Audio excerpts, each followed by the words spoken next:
¿Qué tal? Muchos saludos a todos ustedes. Les mando un cordial y afectuoso, caluroso saludo desde la blanca ciudad de Mérida, Yucatán. Hoy traemos un tema que quiero compartir, sobre todo con aquellas personas que acaban de concluir la licenciatura en Derecho.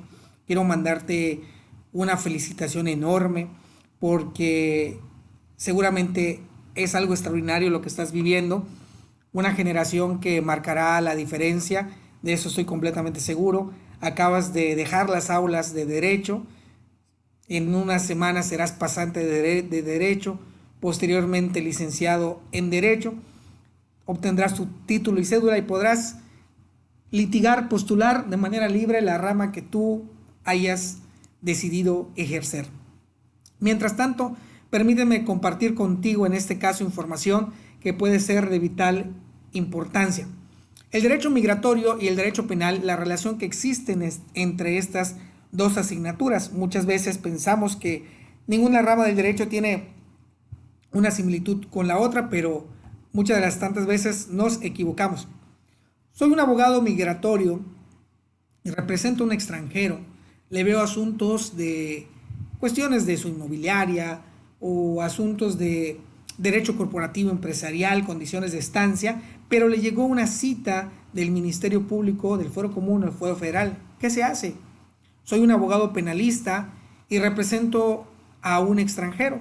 Si bien el derecho de las víctimas o de los imputados los encontramos contemplados en convenios internacionales, así como también en la Ley General de Víctimas o el propio Código Nacional de Procedimientos Penales, no menos cierto resulta que la Ley de Migración también contempla derechos y obligaciones a las cuales los extranjeros se ven sometidos, sobre todo si están sujetos a un proceso penal. De ahí la importancia, y quería yo comentar contigo esta relación que existe en el término. Para continuar, quisiera hacerte referencia como abogado y como profesional del derecho que eres, sobre todo como persona, que el hecho de que una persona migrante no tenga documentación en el país, de ninguna manera se le debe de criminalizar. Es decir, el migrante indocumentado por sí mismo no preconfigura conducta delictuosa alguna. La ley de migración así lo contempla. Recuerda que la ley de migración es una ley nueva, nacida en el año 2011, ya que en el año de 1974, cuando salió publicada la Ley General de Población, en este caso, pues sí criminalizaba esta conducta. Aquellas personas que ingresaban al país en documentos, primero iban a prisión para posteriormente iniciar un proceso, en este caso administrativo, que culmine con la deportación del extranjero. Vamos a mencionar unos casos que pudieran ser de interés para ti. ¿Dónde denuncio a un extranjero pernicioso? Antes que todo, debes conocer el concepto de pernicioso. Lo vemos contemplado en nuestra Constitución Política de los Estados Unidos Mexicanos, en donde pues claramente observamos que es toda aquella persona que rompe las reglas que armonizan el tejido de una sociedad, ¿no? Bueno, al final de cuentas tiene carácter de pernicioso, pero si hay un extranjero que está, rompiendo reglas o haciendo cosas que son contrarias a las establecidas en las normas del trato social y vale la pena denunciarlo, pues hay que hacerlo. En abril del 2020, apenas hace unos días, hubo una reforma muy importante en la ley de migración, ya que anteriormente a esta reforma el Instituto Nacional de Migración podía recibir denuncias en contra de extranjeros, que era lo más común cuando alguien podía llegar a tu oficina y decía, ¿saben qué? Me acaba de defraudar una persona, pero esta persona es de origen extranjero. ¿Dónde la denunciamos? Muchos abogados, en vez de ir al Ministerio Público, ya que el Ministerio Público es el órgano investigador por excelencia, según lo mandata el artículo 21 de la Constitución, pues acudían a Migración, y Migración estaba obligado a recibir la denuncia para posteriormente canalizarla. Sin embargo, esta reforma de abril del 2020 a mí me parece excelente, porque no todos los agentes federales de migración tienen la capacidad o la capacitación, más que todo, de poder recibir las denuncias. Eso de estar triangulando información muchas de las veces es perjudicial. Entonces tú como abogado es pertinente saber que lo correcto es acudir ante el Ministerio Público y posterior a ello sí acudir al Instituto Nacional de Migración, en la que tú informes que has denunciado a un extranjero para que pida información acerca de la carpeta de investigación que se está llevando a cabo y que la autoridad administrativa realice los actos de control migratorio que tiene a su cargo para efectos de realizar una verificación, una revisión migratoria tal vez que culmine en una sanción para todas aquellas personas que están, ¿verdad?, siendo victimizadas de un hecho o muy por el contrario, si esta situación de que la persona que se sienta afectada le puede generar derechos al extranjero, pues también hacérselos del conocimiento a la autoridad migratoria. Dice aquí, el instituto deberá cancelar la condición de residente temporal o residente permanente. Ya habíamos mencionado que la ley de migración es una ley nueva del año 2011, donde los conceptos que debemos tener en cuenta son estos: residente temporal, residente permanente, no FM1, no FM2, no FM3.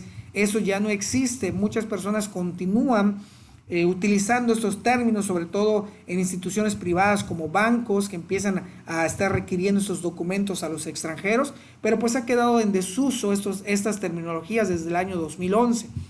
Estas condiciones de estancia pueden ser canceladas cuando se presenta información falsa ante el instituto, es decir, una persona fue llamada a declarar ante la autoridad, rindió testimonio y ustedes pues saben que en materia penal existe los falsos declarantes, toda aquella persona que rinde testimonio o declaración ante una autoridad judicial o distinta a esta pero que esté en ejercicio de sus funciones, si miente o oculta alguna verdad, pues puede ser en este caso atribuida a la conducta de falsedad en declaraciones, que exhiba documentación falsa, de ahí puede dar pie a que se inicia alguna investigación por documentación falsa o que presentes documentación legítima pero que hayas adquirido de manera fraudulenta, como esos famosos matrimonios que se hacen sin los requisitos de ley y son presentados ante el Instituto Nacional de Migración con la finalidad de obtener alguna condición de estancia o algún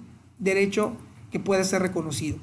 Estar sujetos a un proceso penal o haber sido condenados por delito grave, muy interesante, no nada más los delitos graves contenidos en nuestro Código Nacional, que me queda claro que los establecidos en los tratados internacionales están inmersos en nuestra legislación local, pero también aquellos que estén contenidos en estos tratados internacionales en el cual el Estado mexicano sea parte, o bien debido a que los antecedentes del extranjero, ya sea que tenga aquí en México o que tenga en su país, puedan comprometer la seguridad nacional o la seguridad pública. Conceptos que debes de tener muy en claro. ¿Qué es un proceso penal? Seguramente sabes que pues el proceso está dividido en 3 etapas: etapa inicial, etapa intermedia, etapa de juicio oral, y que nuestra etapa inicial pues tiene 2 subetapas: la investigación preliminar y la investigación complementaria. ¿Qué es un delito? ¿Qué es un delito grave? ¿Qué se entiende por seguridad pública, por seguridad nacional? Entender qué es un residente temporal, qué es un residente permanente. Un residente permanente es aquel extranjero que tiene una condición de estancia vigente en el país por tiempo indefinido. Sin embargo, muchas veces los extranjeros confunden esta terminología y piensan que al momento de obtener la residencia permanente ya no se les puede cancelar y que ya son casi mexicanos. Bueno, la calidad de extranjero no la pierden, únicamente la perderían cuando ejercen en este caso el derecho de naturalizarse mexicanos, nada más de esa manera. Pero siendo residentes permanentes, así tengas 15, 20 años residiendo de manera permanente en México, te pueden cancelar esta condición. Claro está, cuando ese momento llegue, pues ya habría que apelar los derechos adquiridos en el país para entrar en un debate respecto de la cancelación o no de esta condición de estancia. Si hablamos de deportación, será deportado de territorio nacional toda aquella persona que esté sujeto a un proceso penal, que haya sido condenado por delito grave, y proporciona información falsa, entre otras situaciones. De aquí lo único que quería comentarte es que me parece muy gravoso esta manifestación aquí en la ley, porque dice que puede ser deportado del país una persona que esté sujeto a un proceso.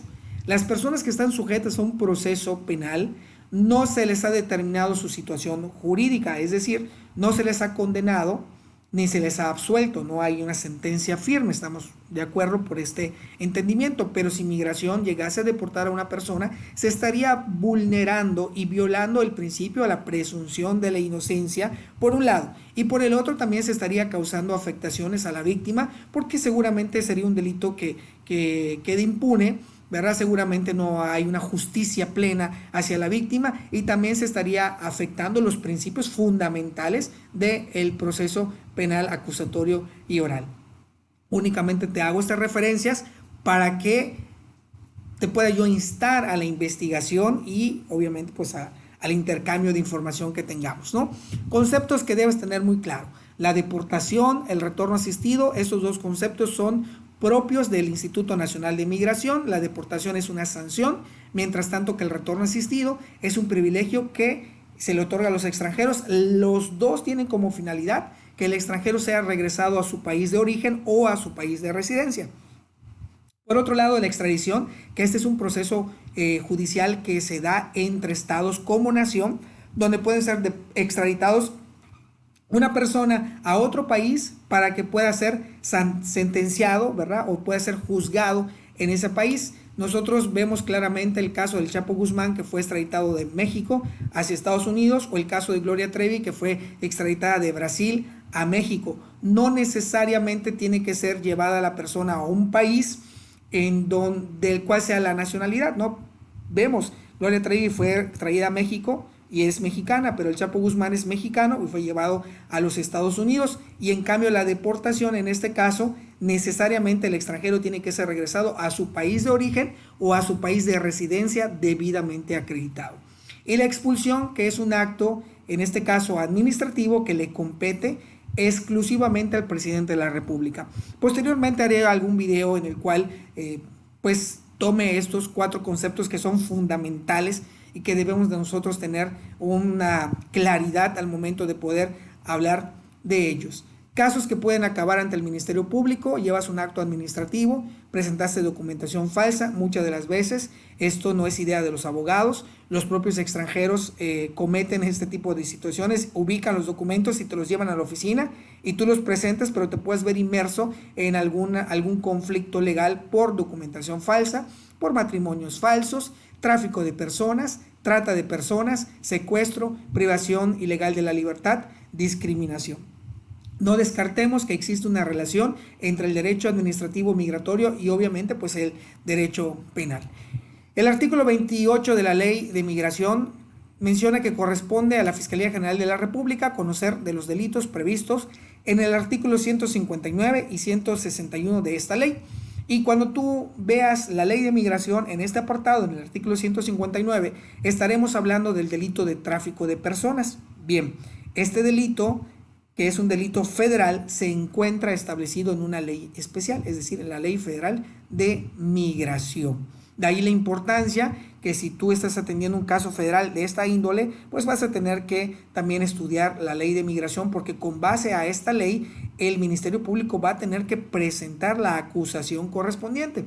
Y estamos viendo aquí tráfico de personas, que existe también el tráfico de personas agravado, es un delito que se persigue de oficio. El tráfico de personas agravado, de acuerdo a la sanción que pueda recibir, es un delito que en este caso es un delito grave, y para efectos de la actualización del delito previsto en este artículo será necesario que quede demostrada la intención del sujeto activo de obtener un beneficio. Nosotros los abogados penalistas sabemos que este elemento de demostración en cuanto a la intención del sujeto activo pues es un elemento completamente subjetivo, sin embargo de fácil acreditación por parte del Ministerio Público.